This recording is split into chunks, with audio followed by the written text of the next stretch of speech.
브레게가 1801년에 취득했던 뚜루비용 특허는 이미 만료가 되었다고 말씀드렸죠? 특허 권리가 만료되었다는 의미는 누구나 그 기술을 사용할 수 있다는 의미 외에도 그 기술을 바탕으로 해서 기능의 추가와 개선이 가능하다는 의미이기도 합니다. 그래서요, 브레게가 최초의 뚜루비용을 발명한 이후에 첨단 기술로 다시 태어난 뚜루비용들과 함께요, 마케팅과 화려한 이름으로 다시 태어난 다양한 뚜루비용들도 역시 만들어지기 시작합니다. 이번 영상은 뭔가 약간 부정적으로 시작하는데? 하고 생각하실 수도 있겠습니다. 이전 1부 영상이 뚜루비용의 멋진 모습과 그 역사들을 조명했다면 2부 영상에서는요, 과연 에이브러함 브레게의 뚜루비용의 열정을 오늘날 사람들은 어떻게 계승하고 발전시키고 있는지를 비판적 관점으로 살펴보고요, 기술적 유용성 자체에 대한 판단을 한번 해보도록 하겠습니다. 우선 뚜루비용이 어떤 종류가 있는지 알아보겠습니다. 플라잉 뚜루비용은요, 뚜루비용의 최초 개선 버전이었습니다. 일반적인 뚜루비용 디자인은 양쪽에 브릿지와 같은 지지 시스템이 장착됩니다. 하지만 플라잉 뚜루비용은요, 이러한 지지 시스템이 없고요, 캔틸레버식입니다. 즉, 한쪽에서만 지지되어서 회전하게 되는 거죠. 캔틸레버는요, 한쪽은 고정되고 다른 쪽은 자유로운 구조를 말합니다. 우리가 평소에 보는 빌딩들 있죠? 한쪽이 유리로 되어 있잖아요. 이러한 건물들이 캔틸레버식으로 지어진 것입니다. 플라잉 뚜루비용은 1920년 독일 글라슈트 워치메이킹 스쿨의 강사였던 알프레드 헬비히가 디자인했습니다. 브레게의 오리지널 뚜루비용과 헬비히의 플라잉 뚜루비용의 차이점은요, 다음과 같습니다. 브레게 오리지널 뚜루비용은요, 이스케이프먼 휠 중심 하부에 장착된 작은 외부링 기어와 또 다른 외부 평기어와 맞물려가지고요, 케이지 안에 들어있는 이스케이프먼 컴포넌트 전체가 회전하도록 만든 겁니다. 반면에요, 플라잉 뚜루비용은 캔틸레버 스타일로 이스케이프 휠이 만나게 되는 외부 링 대신에 전체를 감싸는 큰 내부 링 혹은 외부 링 기어를 만나도록 조정해서요, 이스케이프먼 컴포넌트가 링 기어를 중심으로 큰 회전을 하도록 만든 것입니다. 케이지가 사라지기 때문에요, 공중에 떠 있는 것처럼 보인다고 해서 플라잉이라는 용어가 사용된 것이죠. 이축 뚜루비용은요, 간혹 영어로만 용어를 사용하게 되면 더블 뚜루비용하고 더블 엑시스 뚜루비용이 헷갈리는 경우가 있는데요. 뚜루비용에 워낙 현란한 용어들이 많이 사용되고 있어서 그런 영향도 있는 것 같습니다. 두 용어는 물론 틀린 개념이고요. 더블 뚜루비용은 뚜루비용이 두 개 사용된 시계를 의미하고요. 더블 엑시스 뚜루비용은요, 두 개의 기어축이 사용된 뚜루비용을 의미합니다. 더블 엑시스 뚜루비용은 앤서니 랜들이 1977년에 발명했고요. 첫 번째로 만들어진 것은 그 1년 후에 리차드 굿이라는 사람에 의해서 만들어졌습니다. 이름에서 알 수 있듯이요, 두 개의 축을 중심으로 회전하게 됩니다. 둘 다 1분에 한 번씩 회전하는데요, 기존의 이스케이프먼 컴포넌트가 수평 회전하는 것은 같고요, 옆에 외부링 기어 혹은 베벨 기어와 같은 회전 기어를 장착해서요, 수직 회전을 한 번 더 주는 것이 이축 뚜루비용입니다. 3축 뚜루비용은 트리플 엑시스 뚜루비용이라고도 하는데요, 토마스 프레셔에 의해서 2004년에 발명되었습니다. 이름에서 짐작할 수 있듯이 이스케이프먼 컴포넌트가 동시에 3개의 다른 축을 중심으로 회전하게 되는 겁니다. 3축 뚜루비용 메커니즘은요, 외곽을 감싸고 있는 기어를 통해서 일단 전체 이스케이프먼을 수평 회전시키고요, 외곽 기어에 물린 기어 안쪽에 고정 기어를 달아서요, 그 안에 기어를 연결시켜서 수직 회전시킵니다. 그리고 내부에는 오리지널 뚜루비용이나 플라잉 뚜루비용처럼 이스케이프 휠에 의해서 다시 수평 회전시키는 것입니다.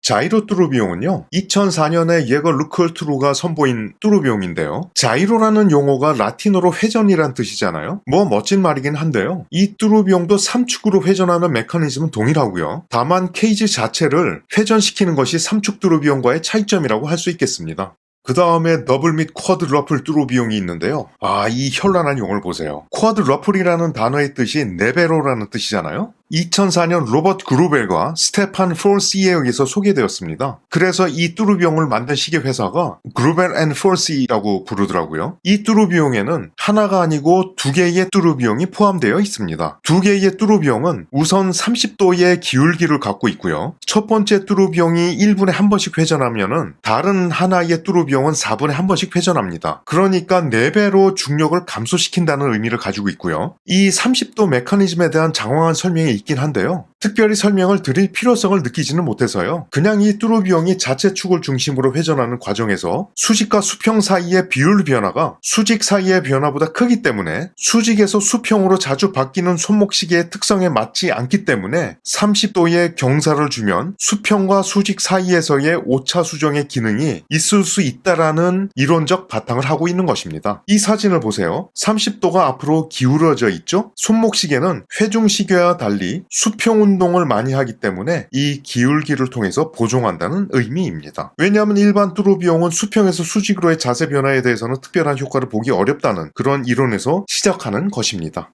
시계를 감으면 메인스프링의 토크가 올라가고 기어를 구동하는 동력이 저장되고요. 이 힘은 밸런스 스프링, 펠럿 포크, 이스케이프 휠 간의 팀워크에 의해서 힘의 분배의 정확도가 충족된다는 것을 지난번 영상에서 말씀드렸죠? 그런데요. 중력은 이스케이프먼트 컴포넌트의 가장 섬세한 부분, 즉 팔렛 포크, 밸런스 휠, 그리고 헤어스프링에 직접적으로 영향을 미치게 됩니다. 특히 가장 중요한 것은요. 헤어스프링인데요. 이스케이프먼트의 타이밍 조절기 역할을 하기 때문에 자기, 충격, 온도와 같은 외부 효과와 콜릿의 부착 위치, 그리고 터미널 곡선과 같은 내부 효과에 가장 민감한 부품이 되는 겁니다. 이러한 문제에 대응하기 위해서 많은 발명품들이 개발되었습니다. 새로운 재료로 온도 및 자기 문제가 제거되었고요. 충격은 더 강하고 탄력적인 소재 덕분에 브레게 시대보다 훨씬 덜 영향을 받게 됩니다. 심지어 제니스 같은 워치메이커는요. 이스케이프먼트 컴포넌트를 신소재로 만든 오실레이터라는 것으로 대체하기도 했습니다. 뭐 이런 것도 있네요. 이런 것이 전통적인 이스케이프먼트 컴포넌트를 미래에 완전히 대체할 수 있을지는 모르겠습니다. 그러나 어쨌든 이러한 다양한 기술들이 시도되고 있는 것입니다.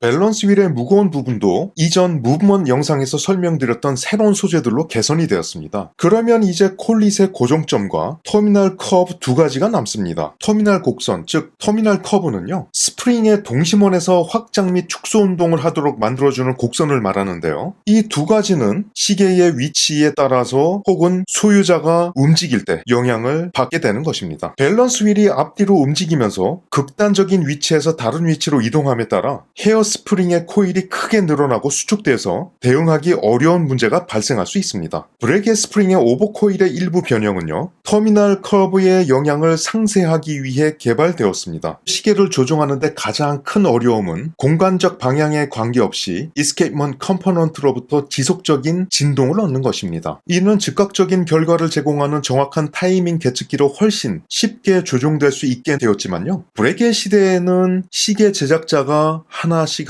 수작업으로 해야 했습니다. 따라서 정확하지 않았고요. 결과를 얻는데 몇 주가 걸릴 수도 있었습니다. 이스케이프먼트에 대한 중력의 영향은 위치에 약간의 차이가 있어도 상당한 영향을 미칠 수 있었기 때문입니다. 회중시계를 대부분 양복 주머니에 넣어두었다고 해도 정확한 위치는 여전히 45도 이상 다를 수 있습니다. 브레게 시대의 시계 제작에서 뚜루비용은 이 문제를 아주 깔끔하게 줄여줄 수 있었던 겁니다. 오늘날 시계 제작자는 기본적으로 6개 위치에서 최대 8개 위치까지 시계를 조정할 수 있습니다. 오메가트론과 같이 전 세계에 몇 대 없는 조종 시스템까지 사용하고 있죠. 따라서 매우 정확한 시계를 만들기 위해 뚜루비용을 필요로 하지는 않습니다. 뚜루비용이 처음 출시되었을 때에도 기계식 시계의 정확성을 향상시켰는지 또는 설계 및 제조 기술로 인해 본질적으로 부정확했는지 여부에 대해서 시계학자들 사이에 논쟁이 있었던 겁니다.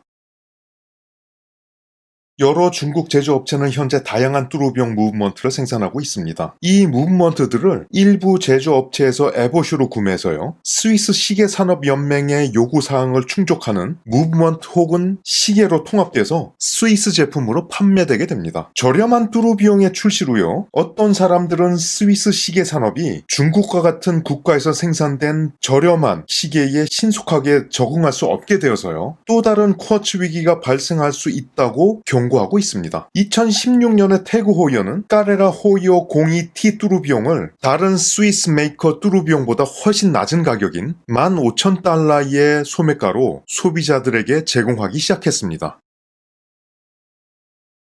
그렇다면 이제 우리가 뚜루 비용을 비싼 가격을 지불하고 구매할 가치가 있는지에 대해 생각해 볼 차례입니다. 여기서 제가 일부에서 많은 시간을 할애해서 말씀드렸던 예술과 작품과 관련된 이야기가 나오게 됩니다. 기계식 시계는 이제 정확한 타이밍보다는요, 장인 정신과 미학의 초점이 맞추어질 수밖에 없습니다. 왜냐하면요, 이미 우리 주변에는요, 정확한 시간을 알려주는 장치가 널려 있기 때문입니다. 그러나 뚜루 비용은 기술적으로 복잡하지는 않지만요, 제작이 어려운 메커니즘 중 하나로 간주되고 있고요, 기계적 아름다움과 그 디자인으로 인해서 가치가 있다고 간주되고 있습니다. 정확하고 다양한 기능을 가지고 있는 쿼츠 시계보다, 그리고 심지어는 애플워치보다 기계식 시계가 훨씬 더 높은 가격을 갖고 있는 것은 이와 같은 이유 때문일 것입니다. 일반적으로 뚜루 비용 손목시계는요, 수만 달러에서 수십만 달러까지 가격이 형성되고 있습니다. 물론 일부 중국 제조업체가 만든 모델은 수백에서 수천 달러 정도의 낮은 가격도 있지만요. 자, 이제는 차가운 심장으로 뚜루 비용을 살펴봅시다.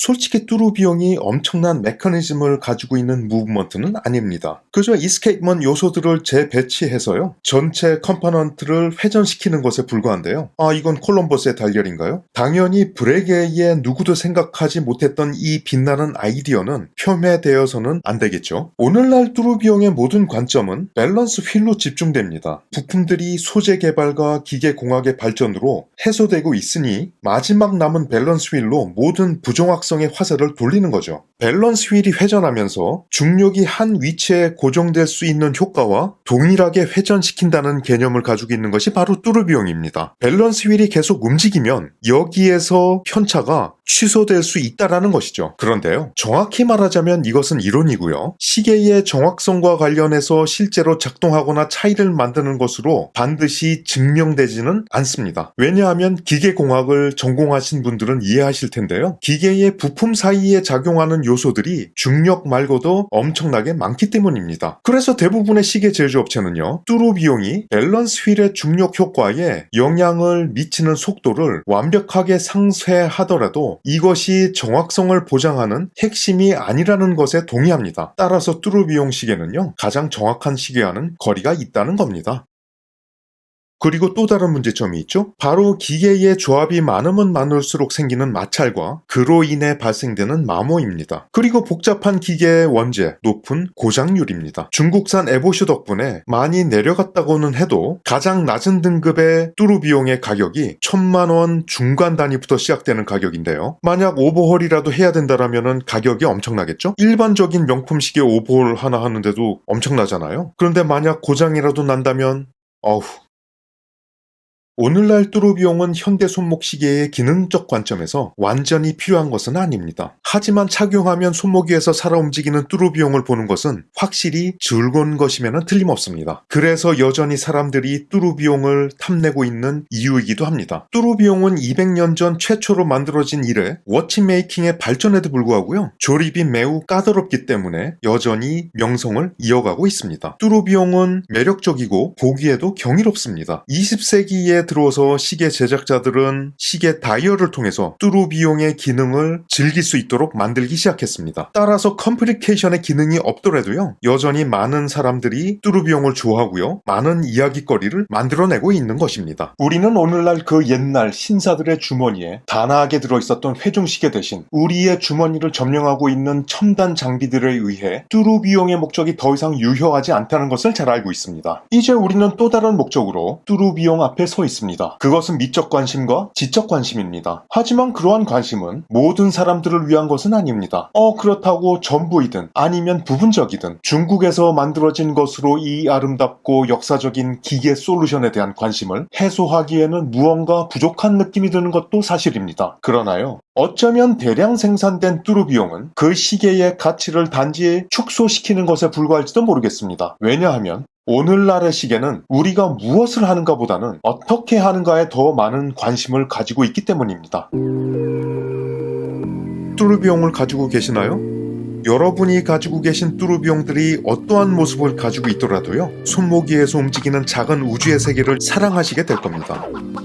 시대를 뛰어넘었던 브레게의 열정은 그 깊은 곳에서 뜨거운 숨을 여전히 뱉어내고 있을 것이기 때문입니다.